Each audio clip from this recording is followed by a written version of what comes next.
In this video, I'm going to show you how I was able to recently put together a sermon for Mother's Day that covers a variety of different photos that looks like this. And you could see it gave me a overview of what my topics are, and it got lesson 1. This was 7 lessons I learned from my mother. And as you can see, I have these graphics that helps to communicate what some unique lessons and how I was able to do that, because I think this will be something useful for those who would like to help with making images with AI. So my process was pretty simple. First of all, I grabbed a Google Doc. My Google Doc had a outline, and I used the voice to text. You could use this little dictate, or you could do Windows H and speak into it. I said, I want to put together a sermon for Mother's Day. I want to talk about 7 lessons I learned from my mother, while also incorporating and putting together what my mom taught me, and also biblical examples of mothers and women, and show the holy purpose and high calling that mothers have. I'll give you the notes that I have currently, and then boom, that's it. Like, I literally copied the entire Google document, sloppy list and all, and I got examples of mothers. Actually, here's the lessons that I learned from my mom right here. And it took out the numbered list, but this one has numbered lists for whatever reason. And then these are different mothers in scripture that I had like little mental notes on. So I just copied and pasted that, right? And then it gave me sermon topic ideas that I didn't ask for, but I definitely considered using, but I don't think I still went with the title I originally had. I had a big sermon idea. I mean, this was actually like really impressive. I was really impressed with how this could work. It was talking about Mother's Day, and then I thought, well, where did Mother's Day even come from? I just want to make sure this wasn't like a pagan origin or some oddball thing. So I went to Perplexity and I asked, what's the history of Mother's Day? Where did it come from? And Perplexity is great for research when you want to look up like and not have it hallucinate things. So um, I looked that up. I thought that was really insightful. So, but this is what it did: is it took my answer 1, the answer no if you don't ask, and it structured 7 lessons that I learned from my mother, and then it tied it together with like one of the mothers on my list, and it was able to tie the Bible verse into that, which I thought was really, really impressive. So there was different lessons like use your words, Enoch, to whatever, like to say what I mean, ask, communicate, bless, correct, encourage. It wasn't, so I just like reworded some of those. So keep in mind too that whenever using AI, you don't want to just copy and paste what it says. You want to like copy, paste, modify. You want to make it your own. I always recommend having a separate document that you're able to reference and kind of edit and modify to fit your own language and description and what is true, because they're just going to like fill in the blanks and like add to things that you didn't fully have, which is a blessing. And it could also be off, but they don't know. And so this, like, it was a blessing in the sense that I did not connect use your words with Elizabeth, but I thought that was really cool.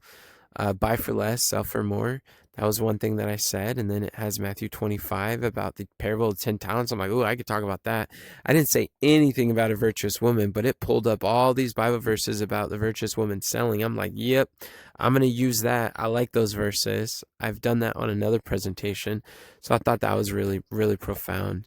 A really good way that it set things up. So I was able to make modifications, some of those things. I didn't end up using everything, but I had a question about something I said, so I did a follow-up. But then I got what I took from Perplexity. As you can see, this was the answer from Perplexity, and I asked, I want you to create an infographic that illustrates the following history below. Want you to create 5 separate images, and in these images, each image will be its own infographic telling the story. You can analyze the text, the history, and combine together visual illustrations that will tell the story and help people understand what this is about in a very engaging, interesting, story-driven kind of way that can captivate an audience. Do not put the image 1 of 5, 2 of 5. Just include the infographic image for each one of the 5 images. So ChatGPT can do up to 5 images at once. You could generate those, which is super impressive. That's what I was trying to do. it didn't really get the picture because, as you could see, what it put up was all 5 of them here, and I was like, that's not really what I was looking for. But it did get some good images. I thought was impressive. I said, no, I want you to create 5 separate and distinct infographics. And it still put it all in one image, but cut them out a little bit. So I was like, not quite. Said, make the aspect ratio 16 by 9. I want to see 5 photos, generate 5 different JPEG files. I was trying to say it a different way. It didn't work. And that's okay.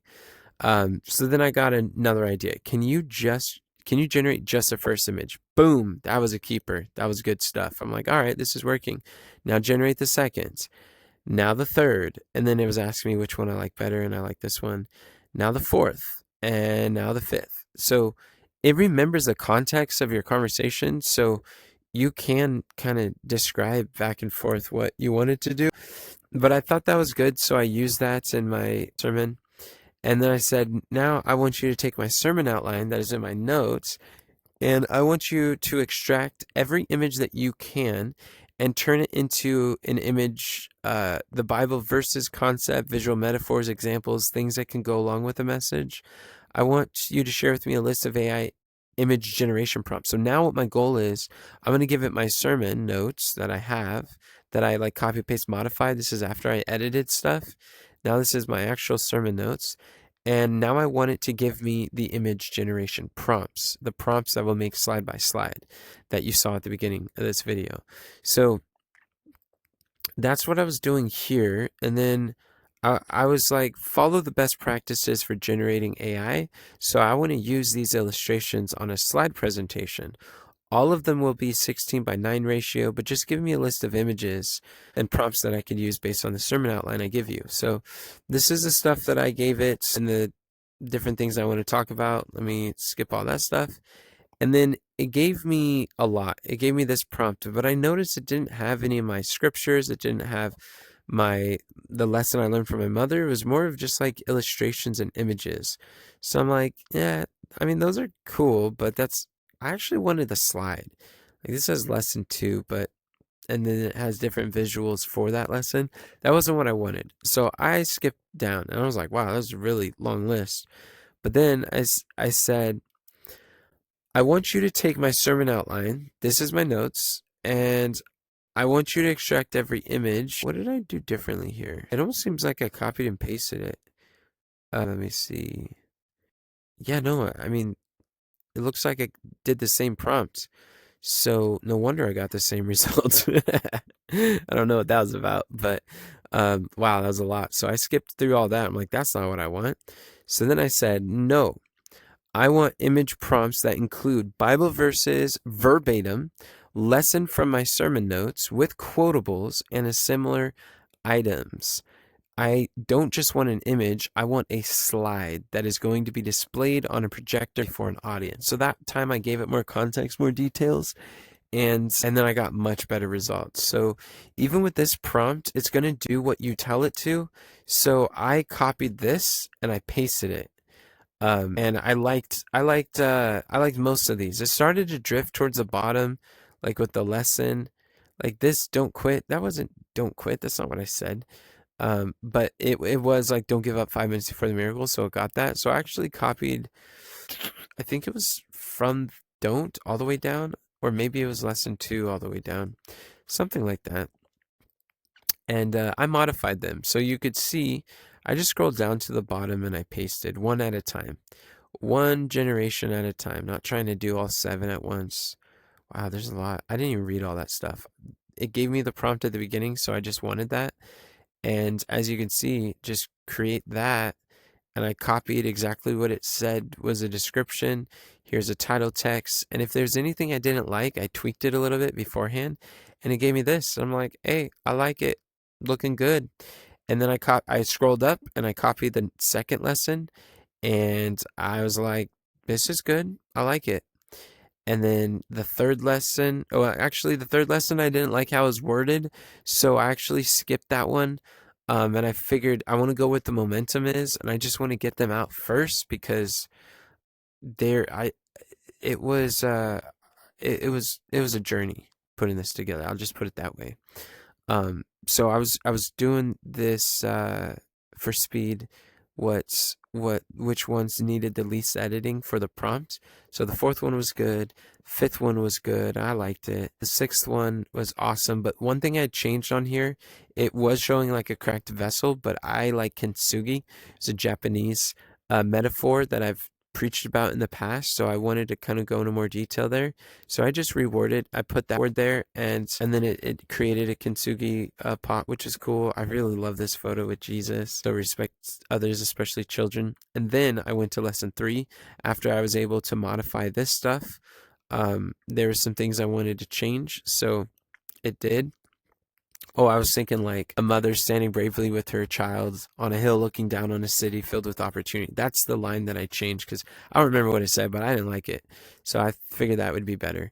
And then I was like, okay, I got all 7 slides, as you can see. And then my prompt was simple. Make a summary slide that contains all 7 lessons on one slide. Make the aspect ratio 16:9. And then it did it. I was like, yeah, this is good. But as I took a closer look, usually it's not like verbatim greats right off the bat. So I saw like it it said I think do hard things. I didn't really like that. Don't quit. I didn't want that either. Um Rise again was a little odd. So the cool thing about this is you can actually click this little select button in the top right corner, and then you could like draw there and describe the edits that you want. So I did that. And you could also turn it to thinking and it's going to do a better result. It'll take longer, but it'll be worth it. So I use this edit feature, and then this is what my prompt was. If you could see, there's a selection where I selected things, and then it says change number 2 from don't quit to say don't give up. 5 minutes for the miracle, right? And change number 3 to say dream big. Change number 5. So instead of number 5, it said steward wisely, which I'm actually not really a fan of the word steward. It's not that I believe it's wrong. It just doesn't resonate much with me. So I went to invest and fall forward. And I was like, all right, I think invest I could tie in a very biblical manner. And then it had everything. And that was it. So I went to this presentation and then I animated it just by taking a screenshot of the little corner, and then I made it bigger, as you can see there. And I just copied this 7 times to go through. And as you can see, that's how I animated this. And then I didn't really have to do otherwise. Like, these are good to go. And then I had my whole sermon, and it didn't take too long to put it together, but that's how I was able to use AI to make a message that was really impactful, and the audience really appreciated it, and they were blessed by the message, and I was able to tie in and weave my stories, my experience, my childhood, my mother, and endearing messages. This was more of just like a visual. I'm not a graphic designer, neither do I really want to be one. But I do see the value in having visual aids for the spoken word. So that's what I did there, and hopefully you learned something through my process. Thank you so much for watching, and I hope you enjoyed it. Have a great day, and God bless.